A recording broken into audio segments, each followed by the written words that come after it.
High, আমি ভাস্কর। আজকে কথা হবে বনি এবং কৌসানীকে নিয়ে। যে কৌসানী কিন্তু যেইটা পারলো সেইটা কিন্তু বনি পারলো না, এবং কৌসানী কিন্তু দেখিয়ে দিল যে ও কি জিনিস।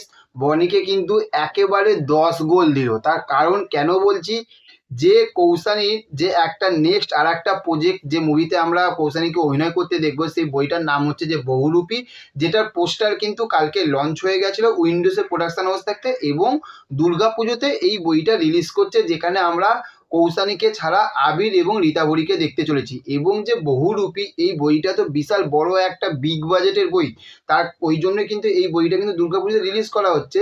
এই রকমই কিন্তু একে বনিকেও কিন্তু অফার দেওয়া হয়েছিল, যেটা আমরা জানতাম খাদানে, এবং খাদান থাকতেও না বলেছিল।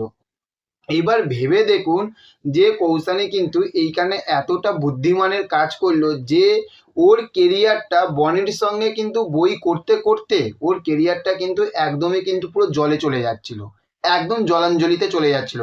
কিন্তু সেখান থাকতে ওর মানে কৌসানীর সব থাকতে ফার্স্ট যদি ভালো প্রজেক্ট যদি ও যদি চুজ করে থাকে, সেই প্রজেক্টটা হচ্ছে যে আবার প্রলয়।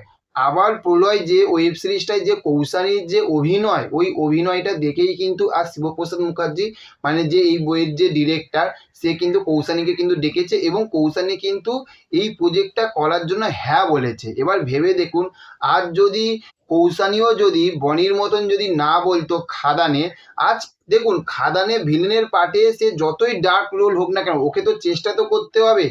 আজ দেব ভেবেছিল বলে, মানে দেবদা ভেবেছিল যে বনির দ্বারাই হবে বলে কিন্তু আজ ওকে কিন্তু অফারটা গেছিল, কিন্তু ও নিজেকে কিন্তু মনেই করেনি যে না আমি ওই রকম চরিত্রে অভিনয় করতে পারবো। কিন্তু কৌসানী কিন্তু ওইখানেও কৌসানীকে কিন্তু একটা ভিলেনের পার্টে কিন্তু আমরা দেখতে চলেছি, যতটা আমাদের কানে খবরটা আসতে চলেছে। এবং কৌসানীকে কিন্তু আমরা সেই রকম যে আবার প্রলয়তে যেরকম দেখেছিলাম, তার থাকতে কিন্তু আরেকটু মানে ডার্ক লেভেলে কিন্তু আমরা কৌসানীকে কিন্তু এই বহুরূপী যে বইটা দুর্গাপুজোতে রিলিজ করছে উইন্ডোজের প্রোডাকশন হাউস থাকতে, সেইখানে কিন্তু আমরা দেখতে পাবো।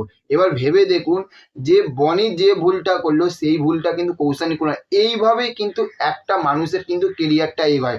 আমাদের দেবদারও কিন্তু কেরিয়ারটা ঠিক এই রকমই কিন্তু পড়ে গেছিলো একটা সময়, যখন কোভিড চলছিল না, পাসওয়ার্ড যখন এনেছিল, সেই লেভেলে কিন্তু হিট পায়নি। তারপরে সে কিন্তু নিজেকে কিন্তু নতুনভাবে তৈরি করার জন্য কামব্যাক করেছিল, এবং সে আস্তে আস্তে আস্তে আস্তে পেরেছিল। আর ঠিক সময়ে কিন্তু আর সে কিন্তু একটা ভালো কমার্শিয়াল বই নিয়ে আসে, সেটা হচ্ছে খাদান। সেই রকমই কিন্তু এই বইটাও কিন্তু দুর্গাপুজোতে রিলিজ করবে বহুরূপী। সেই রকমই কিন্তু কৌসানী কিন্তু এইবার ভাবলো যে আমাকে যদি ভালোভাবে যদি টলিউডে যদি টিকে থাকতে হয়, আমাকে কিন্তু বনির সঙ্গ ছাড়তে হবে। এবার দেখুন বনির সঙ্গটা যদি না ছাড়তো, ঠিক আছে, আমি বনির সঙ্গ মানে আমি কিন্তু ওদের যে নিজেদের লাইফের যে আলাদা যে পার্টটা, আমি সেই পার্টের কথা বলছি না, আমি কিন্তু বই মুভির পার্টের কথা বলছি, যে মুভিতে একসঙ্গে বই করা। যদি ওই বনির সঙ্গে যদি দেখুন, এটা মানতেই হবে যে বনি যে বিশাল যে একটা সুপারস্টার তা না, ও একটা ফ্লপ অ্যাক্টর, এটা মানতে হবে। এবং সেটা কিন্তু ওর নিজের কারণের জন্যই কিন্তু আজ ওর নিজের কেরিয়ারটা কিন্তু ওই রকম তৈরি হয়েছে, ভুলভাল কিন্তু স্ক্রিপ্ট চুজ করার জন্য। মানুষকে একটা স্ক্রিপ্ট কিন্তু ভালোভাবে চুজ করে, সেইটা কিন্তু বনি পারেনি, সেইটা প্রুফ করে দেখিয়ে দিল কিন্তু কৌসানী। এই জন্য বলেছিলাম যে বনি সেনগুপ্ত, তোমার শেখা দরকার কৌসানী মুখার্জির কাছ থাকতে। কৌসানী তোমার বান্ধবী হতে পারে, তোমার বান্ধবীর কাছ থেকে তুমি শেখো যে কিভাবে স্ক্রিপ্ট চুজ করতে হয়। একটা সুযোগ যখন আসে, আর একটা সুযোগ যখন আসছে, সেই সুযোগটাও কিন্তু আমাকে লুপে নিতে হয়। আমি সেই সুযোগটা থাকতে আমি পারবো না, আমি নিজেকে মানে ডিমোটিভেট করে আমি পিছনে সরে যাব না, আমি পারবো। আরে ভাই তুই পারবি বলেই তো আজ তোর কাছে অফারটা গেছিলো। যেরকম কৌসানী পারবে বলে আবার প্রলয়তে অভিনয়টা করেছিল, সেখান থাকতে সে পারবে বলে শিবপ্রসাদ মুখার্জি তার কাছে অফারটা নিয়ে গেছিল। আজ ওই জন্যই তো কৌসানীতে হ্যাঁ বলেছে। আজ ও যদি না পারতো, তাহলে শিবপ্রসাদ মুখার্জি নিশ্চয়ই নিয়ে যেত না।